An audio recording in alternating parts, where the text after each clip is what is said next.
Oh my goodness. Well, Congresswoman Lauren Boebert is standing up to her favorite president, Donald Trump, and telling him, please stop acting like you are working for McCarthy and tell Kevin McCarthy to step down.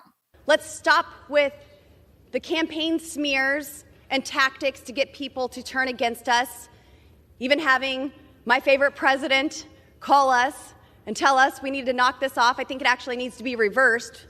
The president needs to tell Kevin McCarthy that, sir, you do not have the votes and it's time to withdraw. And with that, I yield. Thank you.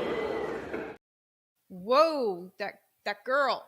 She's bold. That was part of her speech today as she nominated Byron Donalds in the face of her Republican colleagues, once again nominating Kevin McCarthy for House Speaker. We had 3 more rounds of voting today for House Speaker, a total of 6 rounds of voting so far. More to come this evening. They're in recess right now.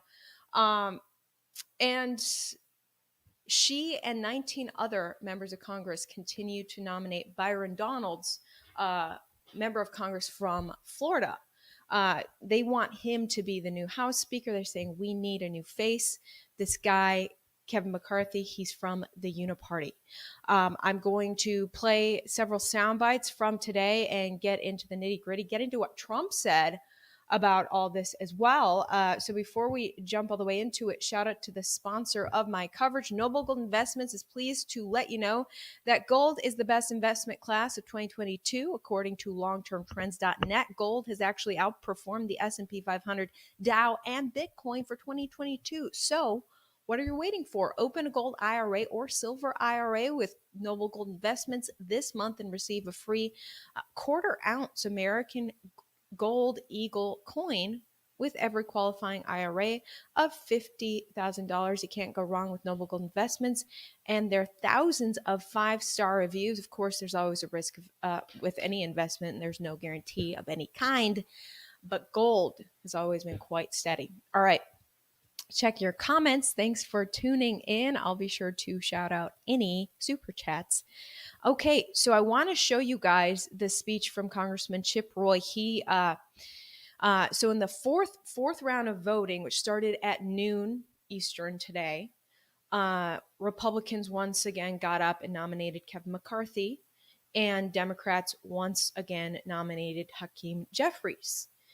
Now, Hakeem Jeffries has gotten more votes than anyone in all rounds, but he's not winning because Democrats don't have the majority. He gets 212 votes every time. Whoever wins needs to have 218 votes, period, or more. So Hakeem Jeffries, a Democrat, is never gonna win this unless Republicans flip over to the side of Democrats and say, I'm actually going to vote for a Democrat.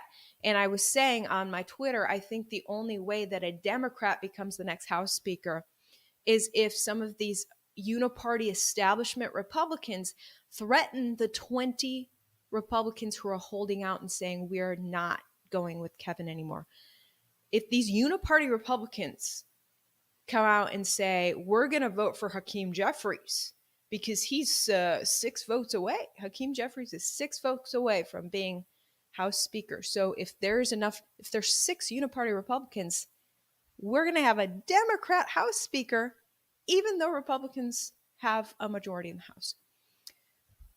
I wouldn't put it past some of these crazy, fake, phony Republicans to threaten the 20 who are holding out against Kevin McCarthy and say, if you don't vote for Kevin right now, we're going to vote for Hakeem Jeffries. You don't want a Democrat, do you? You better just go with Kevin with us. So, that would be pretty dirty.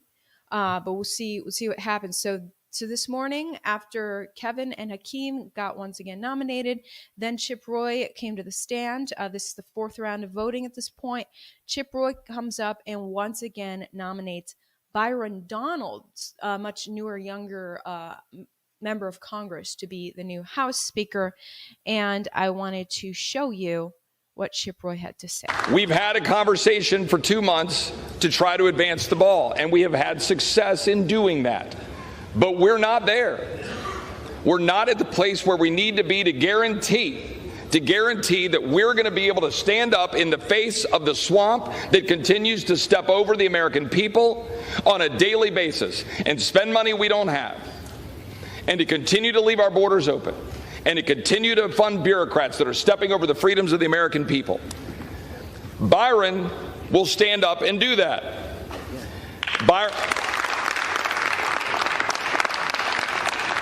Byron has a track record of doing that. And importantly, when we're sitting here today and we continue this debate and we then have a vote, I just ask my friends on this side of the aisle, do you think that the American people support the status quo? Yes or no? Do you think that the American people want us to continue down the road of what we've been doing? Do they want us to continue to do the things since the leadership that's currently in place have been in place? Do you think they want us to continue down that path? And the argument that I would make is that they want a new face, new vision, new leadership, and I believe that face, vision, and new leadership is Byron Donalds, and I'm proud to put his name into nomination, and I yield back. And he started that off by saying that it's for the first time in history that two black people have been nominated to be Speaker of the House. Democrats nominated Hakeem Jeffries, who's black, and Byron Donalds is also black. I guess they're playing the race card to try to get rid of Kevin McCarthy since they've thrown everything else out. I mean, yesterday they were talking about, it's thanks to Kevin McCarthy and his best buddies, the lobbyists, because Kevin is deep in bed with the lobbyists, that America is passing these insane $1.7 trillion spending bills that our country cannot afford.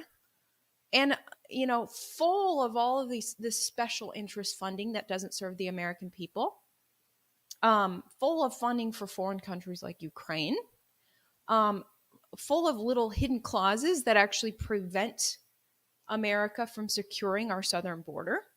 It's thanks to Kevin McCarthy. This is what the 20 members of Congress were saying yesterday. That didn't work. So they're throwing out the race card too. Hey, Byron's black. Will anything work to get rid of Kevin McCarthy? They were also saying that the first members of Congress who were black were Republican, and talking all about, black Republicans are awesome. Anyway, so let's look at Fox News actually interviewed Byron Donalds. I want to give you a glimpse of him so you know who we're talking about as this third guy and the possible, man who can overtake Kevin McCarthy. So this is Congressman Byron Donalds. By not allowing Kevin McCarthy the speakership and the ability to begin governing, you are delaying, if not discrediting, all of the work that the Republican conference wants to get done in the 2 years that it has. What do you say to that criticism? Oh, I disagree with them. I think that's just out of hand. I think that's actually thought processes and points that just want to continue with the way this place works. And I think that's not going to be in the best interest of all of the Americans, whether they're Republicans or Democrats. And so I think it's okay to have a little bit of patience. It's only day 2. The sun rose this morning. The sun will rise tomorrow in America. The American people are working and taking care of their families. And so we're going to get this business done on Capitol Hill and get to the job of investigation, securing our border, getting our spending under control, and the other priorities of the Republican Party. So that's Byron Donalds, the man the 20 Republicans who are opposing Kevin McCarthy are propping up in hopes that he can be the new House Speaker, because Kevin McCarthy is just a part of the Uniparty. And I've covered how Kevin McCarthy did just crazy things to either defund or campaign against Republicans leading up to the midterms. Kevin McCarthy helped lessen that so-called red wave we were going to have. It's partially because of Kevin McCarthy that the red wave was smaller. He even did things to shut out, campaign against, and defund Republicans who were going against Democrats. It's one thing for him to shut out a Republican who's in the primary. It's Republican versus Republican. But even going into the general election, when it was Republican versus Democrat, in certain races, McCarthy would rather have a Democrat, and he was shutting out the Republican to give the Democrat the advantage. And this is the guy that 201 Republican members of Congress are trying to make their House Speaker. That doesn't make sense to me. And it makes the argument of the 20 makes a lot more sense at this point. And I'm wondering why. I'm really wondering why it's only 20 members of Congress who are actually thinking clearly about the fact that Kevin McCarthy shut out Republicans leading up to the midterms to give Democrats an advantage in certain races across America. So Kevin McCarthy yesterday, he did get at the peak, he got 203 votes. He needs 218 to be House Speaker. Today, the most he ever got was 201 votes. So he has lost 2 votes since yesterday. So the 20 are gaining a little bit of ground. One of the people he lost today was actually Congresswoman Spartz. She voted present. She's fed up with this. This whole ordeal doesn't make sense to her. That every vote we do, we know how it's going to go. Like everyone's standing up off against each other. So, in protest of just repeating something that's not working, she's just voting present now, trying to tell everybody, look, we need to cut this out and have a big discussion first. Let's just talk to each other and try to convince each other before we just keep voting and voting and voting. Because they just did 3 back-to-back votes today, 3 back-to-back votes yesterday. So now they've done a recess. Maybe her argument worked a little bit. They're currently doing a 3.5-hour recess.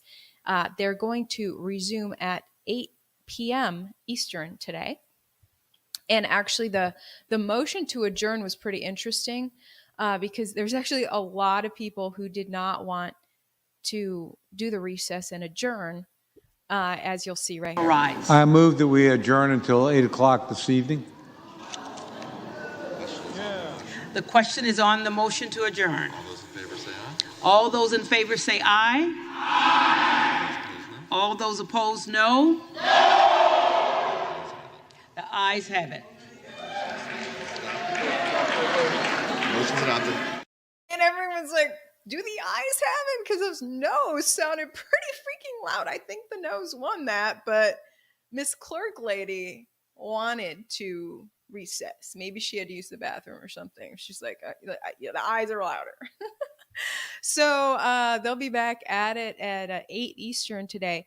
But interestingly, that 4th round. So what happened early this morning is President Trump, he endorsed Kevin McCarthy on Truth Social. Not only that, but as Lauren Boebert said in that opening soundbite, Trump personally called the 20 members of Congress, apparently either last night or this morning, and told them, please just vote for Kevin McCarthy. And that actually really shocked me because Trump campaigned and talked all the time about draining the swamp. Well, Kevin McCarthy is the epitome of the swamp as far as I can tell. Sure, he's not quite as bad as a Democrat in some areas. Ooh, he said he wants to investigate Hunter's laptop, but we're not going to get much different than Democrats, and Biden is going to have an easier time getting his programs passed if we keep Kevin McCarthy there. So why is Trump endorsing him? And I want to show you exactly what Trump said as well here.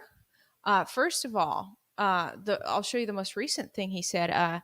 His most recent truth post is about Byron Donalds. He says, I have always supported Byron Donalds, have consistently endorsed him for Congress, and in fact feel that I was a primary reason he entered politics in the first place. He's a young man with a great future. With that all being said, the story and statement that was just put out that I endorsed Byron for Speaker of the House is fake and fraudulent. He will have his day and it will be a big one, but not now. And he made another post. Apparently someone put out a fake statement that Trump endorsed Byron. Trump says, no, the statement that they just put out using a Save America masthead is a forgery and a fake. Please disregard it entirely. So Trump is digging his heels in against Byron Donalds and for Kevin McCarthy. And that's just very interesting. What do you guys think of that? Because I just feel like Trump's going against what he used to stand for. Let me show you his initial post this morning endorsing Kevin McCarthy. He said right here, some really good conversations took place last night, and it's now time for all of our great Republican House members to vote for Kevin, close the deal, take the victory, and watch crazy Nancy Pelosi fly back home to a very broken California, the only speaker in the U.S. history to have lost the House twice. Republicans do not turn a great triumph into a giant and embarrassing defeat. It's time to celebrate. You deserve it. Kevin McCarthy will do a good job and maybe even a great job. Just watch. So Trump calling it an embarrassing defeat if McCarthy is not Speaker of the House. I mean, I guess that would definitely suck if a Democrat became Speaker of the House, but that I just don't see that happening. A group of Republicans, at least 6 Republicans, would have to vote for a Democrat. And like I said, maybe they would threaten to do that in order to scare the 20 into finally siding with McCarthy. And if that happens, we got some scummy Republicans on our hands. So every single round, Democrats stand up and repeat the drill that they are nominating Hakeem Jeffries. And I just want to show you what this looks like. It's almost like we're watching a sporting match. Madam Clerk, I rise to nominate Hakeem Jeffries as Speaker of the House, the lead vote getter in the last 5 rounds. The gentleman is recognized. Lead vote getter. He is the lead vote getter. It's crazy. The Democrat is getting the most votes every round because Republicans are so split. But, you know, he's not going to win unless a Republican decides to vote Democrat. And that hasn't happened at all in all 6 rounds so far, as if I've been keeping track correctly. Okay, so in the fifth round of voting comes around today. And Warren Davidson stands up to kick it off by once again nominating Kevin McCarthy. And he actually lists a bunch of changes that he says Kevin McCarthy wants to make things better for Congress. So let me just let that side be heard. He led the conference to adopt substantive reforms that will make our majority more effective. Let me list some of them. Andrew Clyde's proposal to restore public access to the Capitol. Lauren Boebert's proposal to reduce the linkage between the NRCC and the steering committee process. Gary Palmer's proposal to cap spending on suspension bills. Ralph Norman's proposal to limit leadership reports and make conference more about engaging all members. Chip Roy's proposal to provide a 5-day notice for suspension votes. Dan Bishop's proposal in privileged resolutions. Scott Perry's proposal for additional conference meetings ahead of key votes. Bob Good's proposal on standalone appropriations bills. Andy Biggs' proposal limiting suspension waivers from committees. Chip Roy's proposal to make co-sponsored amendments in order. Affirm 72-hour publication of bills before calling for a recorded vote. An end to proxy voting.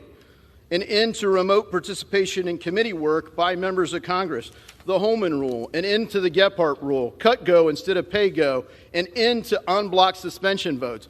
A major reform worked out with Morgan Griffin, what we hope to call the Griffin Rule, on single subject bills subject to germaneness, points of order, and amendment.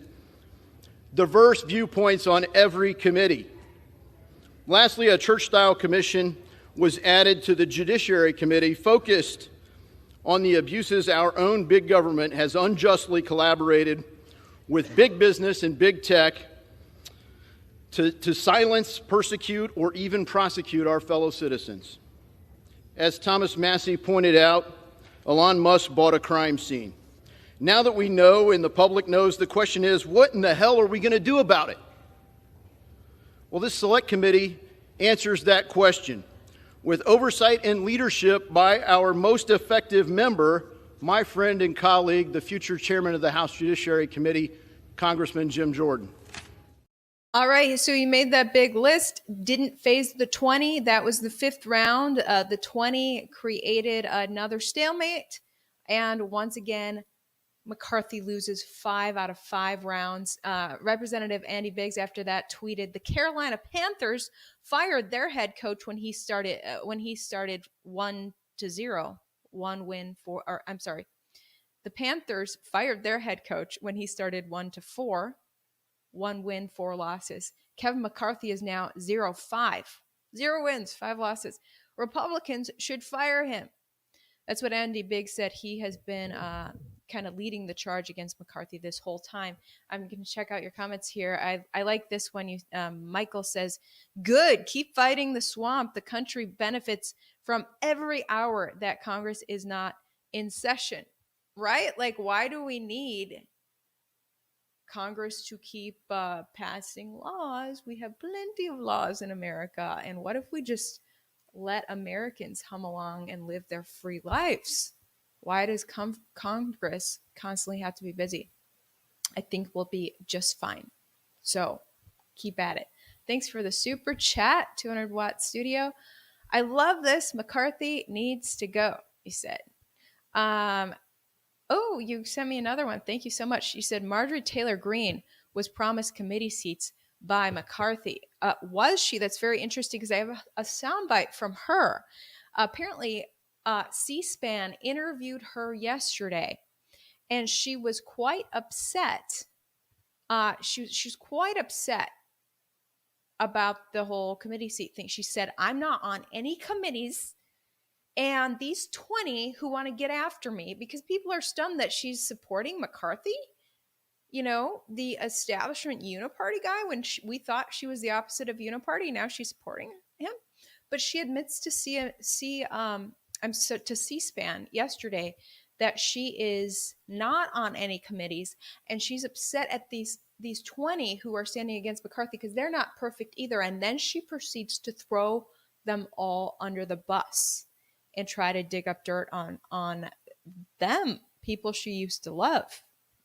This is getting dirty, guys. Here it is. I'm furious. Well, let me tell you something. While the conservatives that the base supports and believes in, let me remind everyone, they're not perfect either. Scott Perry, before his general election, refused to vote against the bill that was all about the gay marriage bill. He didn't. He refused to vote against it. He voted for it.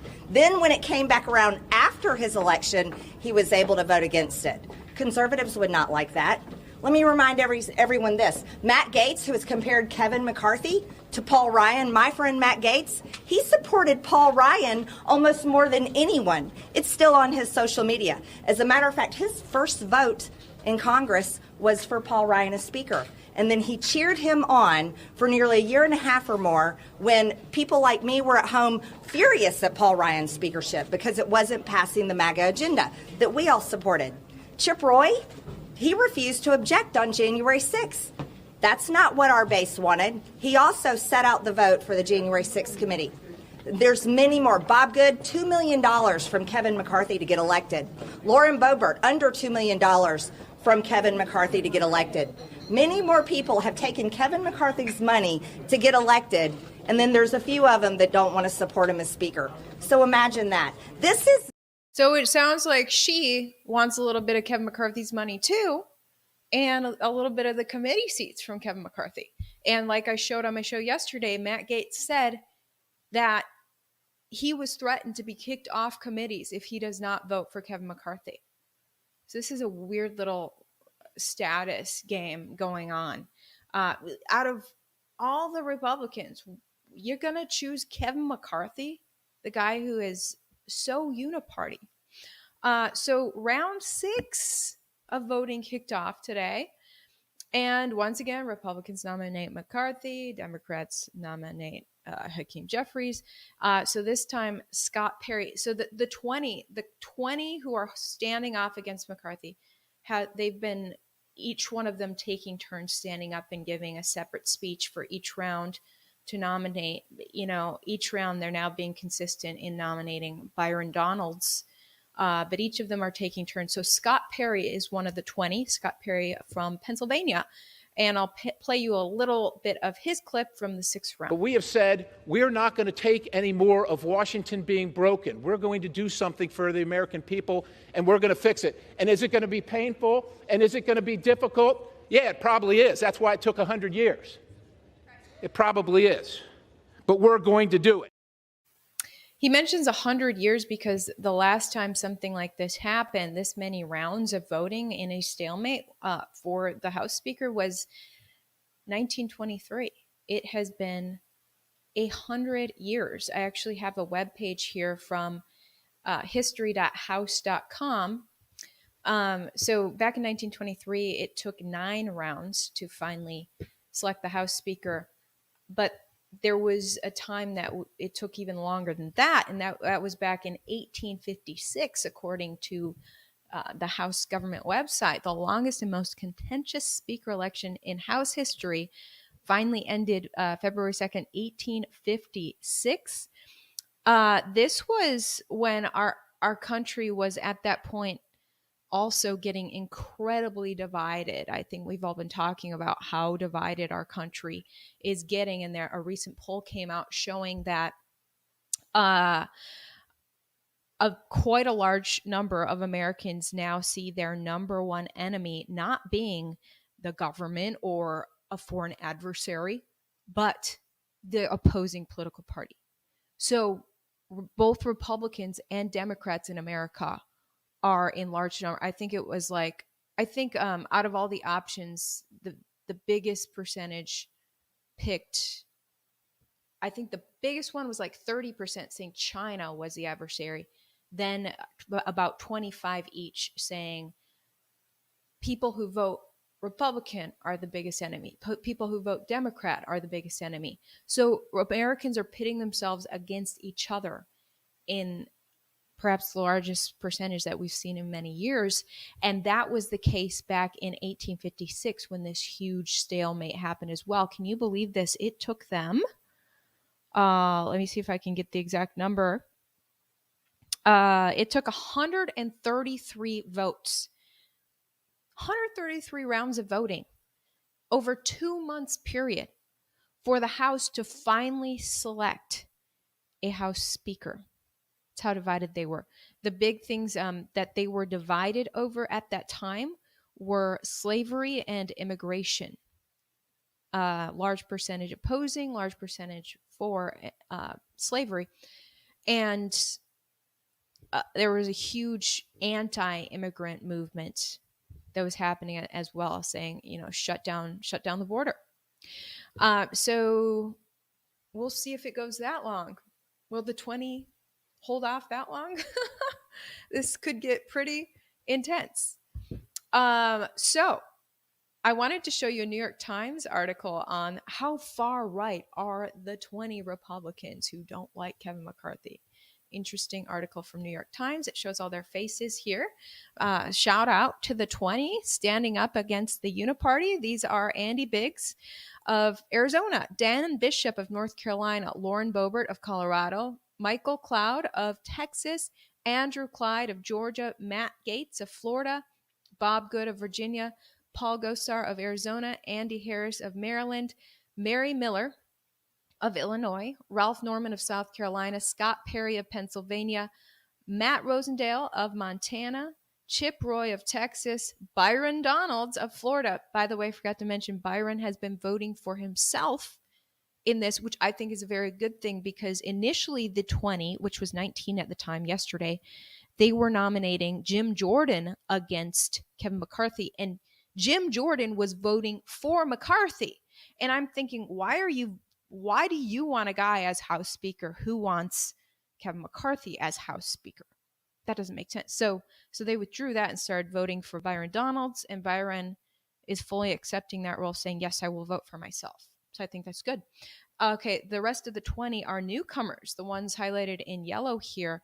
They were just elected. They include Josh Brecheen of Oklahoma, Eli Crane of Arizona, Andy Ogles of Tennessee, Ann Paulina Luna of Florida, and Keith Self of Texas. Shout out to them. So New York Times goes through the background of these people, saying 12 of them denied the results of the 2020 election. How dare they? How dare they question an election that was honestly a disaster, rife with anomalies.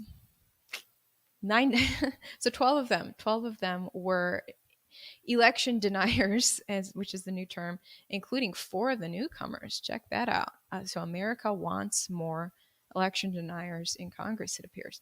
19 are associated with the Freedom Caucus. Almost all of the incumbents were objectors January 6th. So did you know that 139 members of the House Republicans on January 6th voted to overturn the 2020 election? That's pretty big.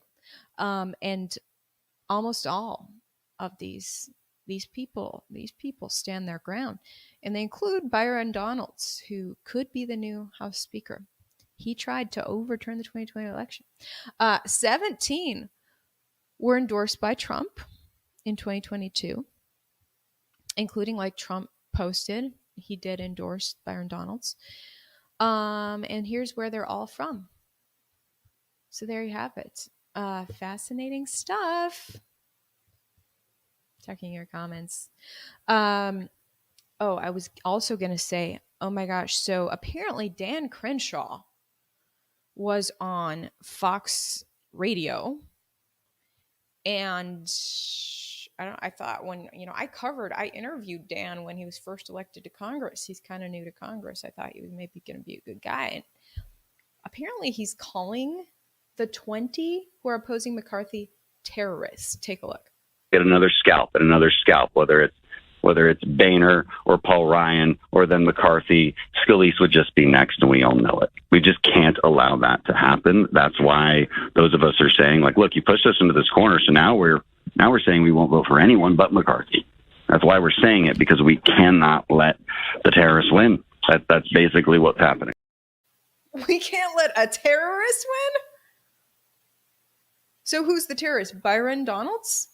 Hey, here's an idea. How about if the Donald just endorses Donalds? They share a name.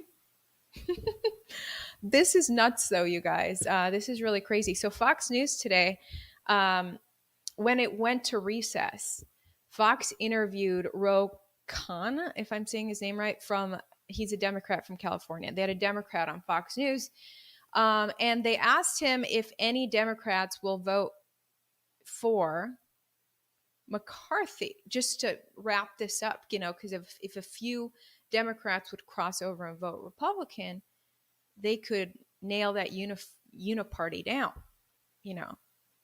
McCarthy's basically half or more Democrat, so why wouldn't Democrats vote for him? He said no, he doesn't think that's going to happen. He said, quote, maybe Hakeem Jeffries gets all the Democrats and you get 5 or 6 Republicans to vote for him. And this guy was calm and cool, like, no, you guys vote for us.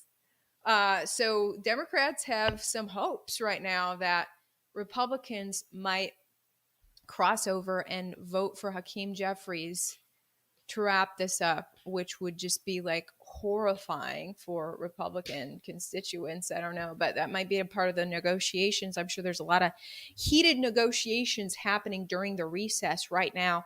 Also, there was a rumor that Democrats were drinking during this time because, look, the Democrats on the House floor had a really boring job today. They didn't have to think at all, just say Hakeem Jeffries over and over.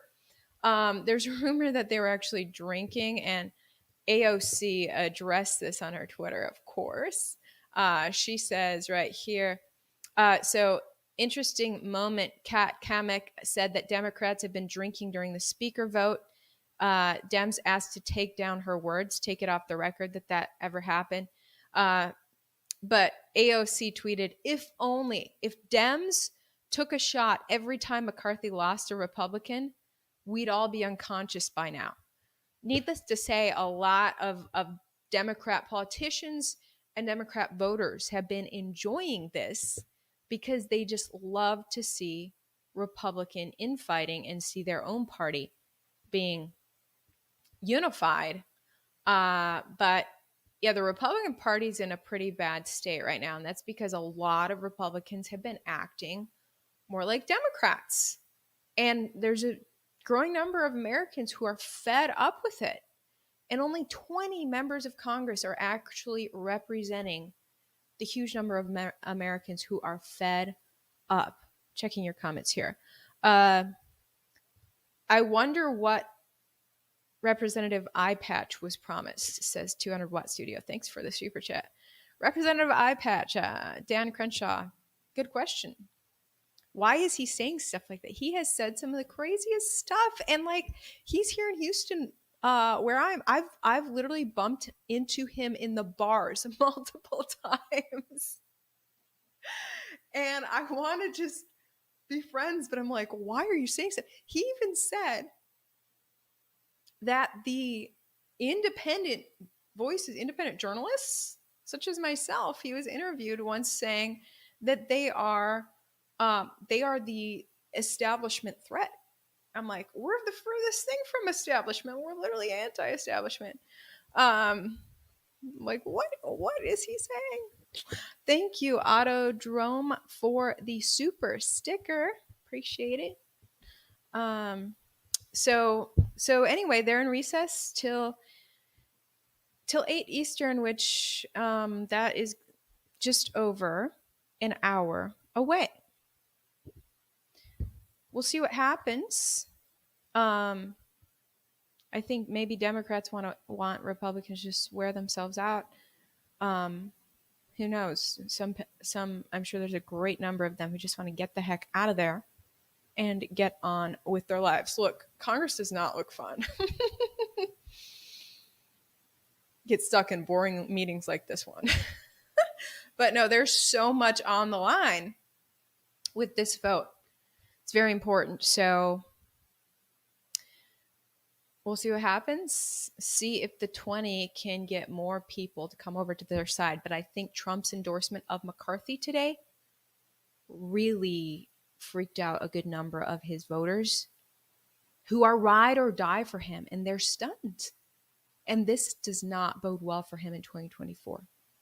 It's pretty crazy. Crazy times. With that being said, we'll be back at it tomorrow. Thank you so much for tuning in. Please like, share, subscribe. Thanks for your support.